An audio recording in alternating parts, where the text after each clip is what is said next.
My name is Serafina Vale. I am a self-made billionaire. Since childhood, I had only one wish: to marry a loyal man. But the man my family chose loved money more than me, so before the marriage, I decided to test him. I pretended to be poor. At first, he acted fine, but slowly, he started to change. He mocked me, called me useless, and showed me a side of himself I had never expected. On our wedding night, he refused to marry me. But then his best friend stood up, and everything changed. Before I tell you what actually happened, please like and subscribe to the channel, and tell me your country in the comments. Now, let's begin. I grew up believing one simple thing: money can buy comfort, but it can never buy a loyal heart. Maybe that's because of how I was raised. My parents were rich, very rich, but I didn't grow up spoiled. Instead, I watched people closely. I saw how they treated us differently, how their tone changed the moment they heard our name, and how their smiles became wider, but less real. Even as a child, I understood something felt wrong. People weren't loving us, they were loving what we had, and somewhere deep inside me, a quiet wish was born. One day, I will find someone who loves me for me, not my money, not my name, just me. Years passed, and I studied abroad while working harder than anyone around me. While others relied on family wealth, I built my own path step by step, through failure after failure, long nights and lonely days, until one day I became something I never even imagined: a self-made billionaire. Everything I had, I built with my own hands, but even after all that success, that one wish never changed. I still wanted something simple: a loyal man. One evening, my mother came into my room. She looked serious, but also hopeful. "Someone has asked for your hand," she said. I smiled a little. Marriage was never my priority, but I trusted her. "Who?" I asked. She sat beside me and said, "My best friend's son." She started telling me about him. Well-educated, successful, from a good family with a strong reputation. Everything sounded perfect, too perfect. But still, I agreed to meet him. The first time I saw him, I understood why everyone liked him. He was confident, well-spoken, and charming, the kind of man who knows exactly what to say and when to say it. We talked for hours about life, goals, and the future. He listened carefully, smiled at the right moments, and made me feel understood. For a moment, I thought maybe this is it, maybe I finally found him. Within a few weeks, our families agreed, and the marriage was fixed. Everything moved fast, preparations started, guests were invited, and plans were made. On the outside, everything looked perfect. But slowly, something started to bother me. At first, it was small, the kind of thing most people ignore. He talked about money a lot. At first, I didn't think much of it, since we both came from wealthy backgrounds and business was a normal topic. But then I started noticing a pattern. Every conversation somehow returned to wealth. How much is your company worth? What are your future expansion plans? Who controls the assets? His questions became deeper, more focused, more interested, not in me, but in what I owned. One day, I decided to test something. I casually changed the topic and talked about simple things, like living a quiet life or choosing peace over wealth. He smiled, but didn't agree. Instead, he said, "Money gives security. Without it, life becomes difficult." His words were normal, but his tone felt different. That night, I couldn't sleep. A thought kept repeating in my mind: what if he doesn't love me? What if he loves what I have? I didn't want to believe it, but I couldn't ignore it either, so I made a decision, a risky one, but necessary. The next day, I told him something that wasn't true. I said, "All the wealth, everything you see, it actually belongs to my father. After marriage, everything will go to my brother. I won't get anything." He looked at me, confused. For a moment, he said nothing. Then he forced a small smile and said, "That's okay, it doesn't matter." But his eyes told a different story. Days passed, and at first he tried to act normal, but slowly his behavior began to change. He started bringing up the topic again, saying things like, "But you should at least take something, it's your right, you need security for the future." His words sounded like concern, but I could feel it. This wasn't about me, it was about control. I stayed calm and played my role. "I don't want anything," I told him. I just want a simple life. He didn't like that answer. Not at all. Around this time, I met his best friend. At first, it was nothing, just short greetings and simple conversations, nothing important. But slowly, those small moments started to matter. He was completely different, simple, calm, respectful. He didn't try to impress me or act smart. Most of the time, he stayed quiet, but when he spoke, his words felt real, not planned or calculated, just honest. One afternoon, we were all sitting together, talking casually. As usual, my fiancé brought the conversation back to money. You should think about your share, he said. You're just giving it away. I told you. I don't want anything, I replied calmly. He leaned forward, frustrated. That's not how life works. You need to think ahead. Before I could respond, his friend spoke. If she doesn't want it, then what's the problem? The room went silent. My fiancé looked annoyed. It's not that simple. But his friend stayed calm. It is simple if you respect her choice. There was no argument, no pressure, just truth. That moment stayed with me because for the first time, someone wasn't trying to change me, wasn't thinking about money, but was thinking about me. After that, I started noticing more. Not big things, just small details. The way my fiancé spoke, the way his tone changed whenever money came up, and how his eyes didn't look at people anymore but at opportunities. Once I saw it, I couldn't ignore it. Then I noticed the other side, his best friend. The way he listened, not just hearing but understanding. The way he treated people with kindness and respect, treating everyone equally, and helping without expecting anything in return.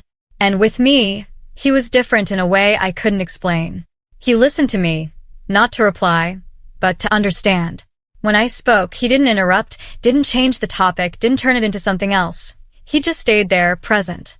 And slowly, I began to notice something inside me. I felt comfortable around him.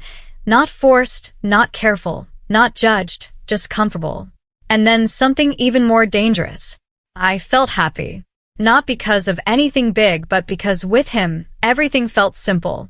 There was no talk of money, no talk of wealth, no hidden meaning behind words, just real conversations and real moments. At that point, I wasn't just testing my fiancé anymore. I was comparing. One was always calculating, thinking ahead, planning outcomes. The other just understanding. And the more I saw, the harder it became to ignore. One night, I sat alone thinking. My mind was clear, but my heart wasn't. What am I doing? Am I making a mistake? The wedding was close. Everything was ready, and there was no easy way back. And yet, the truth was right in front of me. The man I was about to marry was becoming a stranger, and the man who said almost nothing was becoming someone I trusted.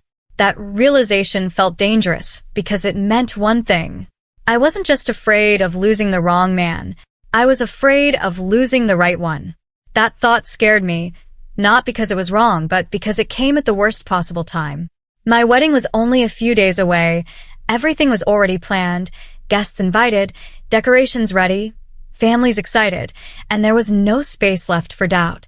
And yet, my heart refused to stay quiet. I tried to ignore it.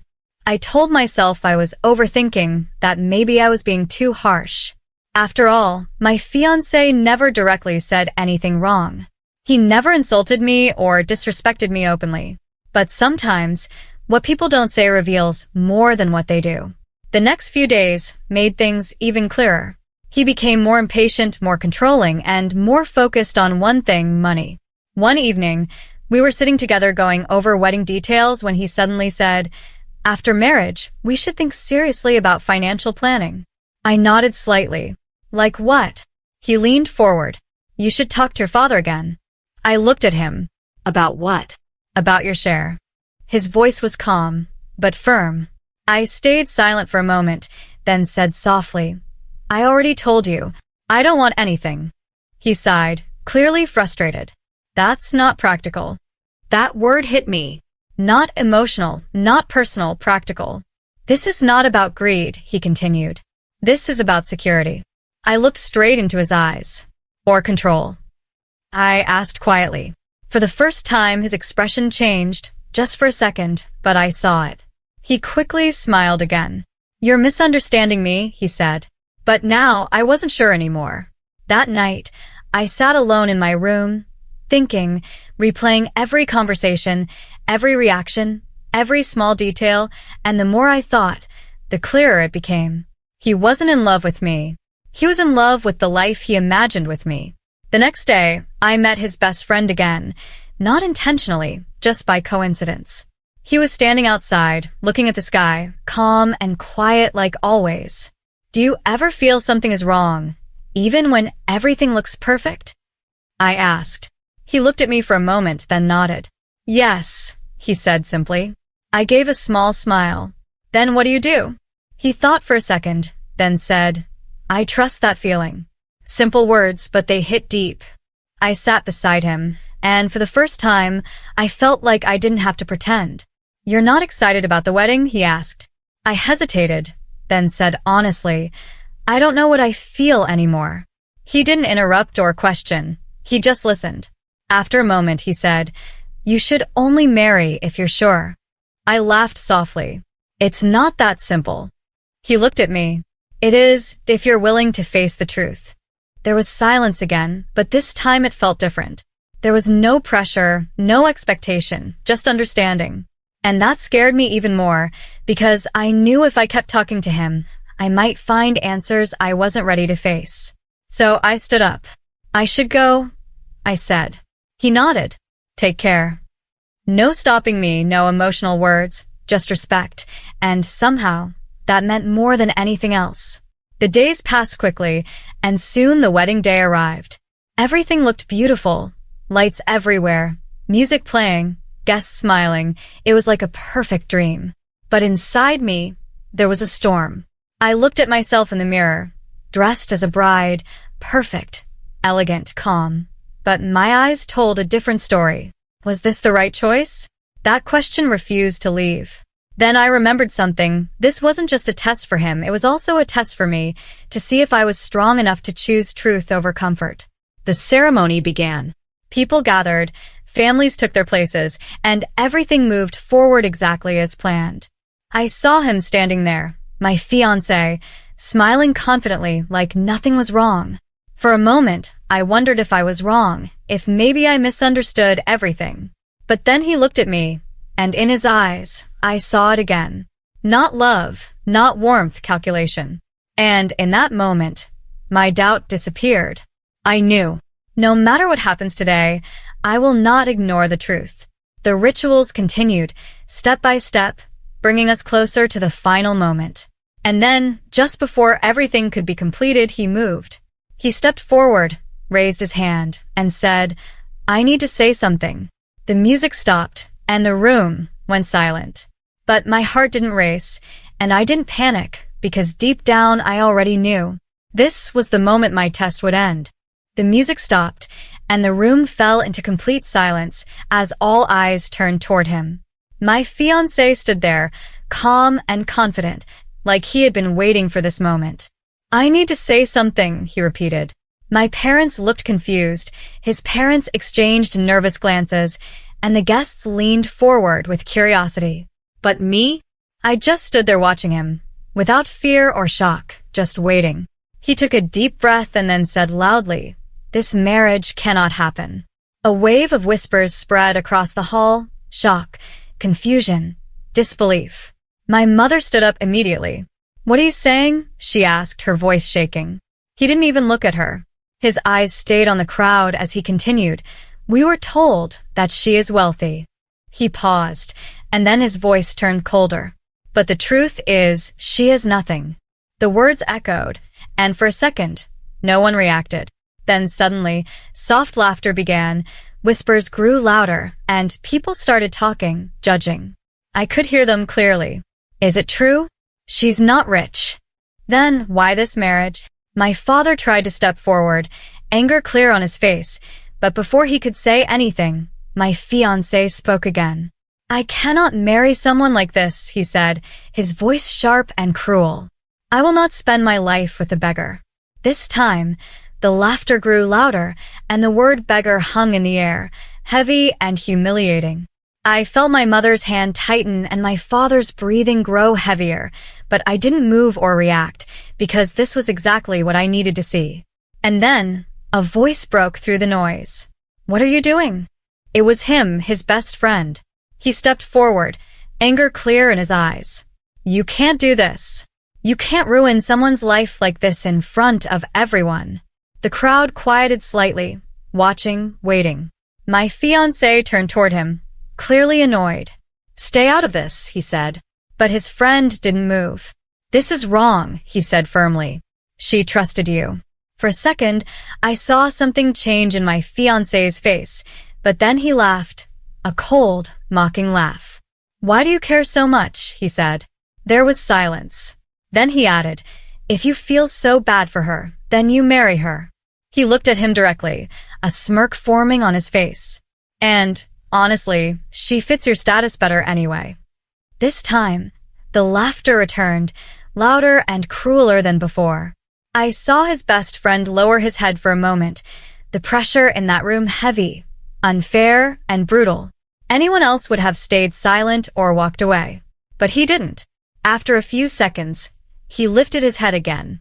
His voice wasn't loud, but it was steady. "Fine," he said. "I will marry her." The laughter stopped instantly. Complete silence filled the room, and for a moment, no one moved or spoke. Even my fiancé looked shocked. "Are you serious?" he asked. His friend didn't look at him. He looked at me, not with pity or pressure, but with sincerity. "I won't let someone destroy her dignity like this," he said. Something inside me shifted, not because he offered, but because of why he offered. There was no greed, no benefit, no calculation, just respect. And in that moment, everything became clear. Before anyone else could speak, I raised my hand. Enough. My voice wasn't loud, but it cut through the silence, and everyone turned toward me. My parents looked confused and worried. "Let me handle this," I said softly. I took a step forward, then another, until I stood in the center between them. I looked at my fiancé first and then I smiled. That smile made him uncomfortable. "You're right," I said calmly. "I did lie." The crowd reacted immediately, whispers rising again, but I continued. "I told you that I have nothing," I said, then paused, because I wanted to see the truth. His expression slowly changed from confusion to realization. "I wanted to see if you would still stand beside me without money," I continued. Silence. "But today," I said softly, "you gave me my answer." His face went pale. I turned slightly toward the crowd. "My father didn't build that wealth," I said. "I did." Gasps spread across the hall. "There is no brother," I added, "and nothing was ever taken from me." Now the silence felt heavier than before. I looked back at him. "I wasn't looking for a rich man," I said. "I was looking for a real one." I paused. "And you just showed everyone who you are." He tried to speak, but no words came out. For the first time, he had nothing to say. Then slowly, I turned toward the only person who stood when it mattered. He looked surprised, unsure. I walked up to him. "You didn't stand for me because I'm rich," I said gently. "You stood because it was right." He didn't reply, but his eyes said enough. I took a deep breath and made my choice. "Not as a favor," I said, "not out of pressure." I looked straight at him.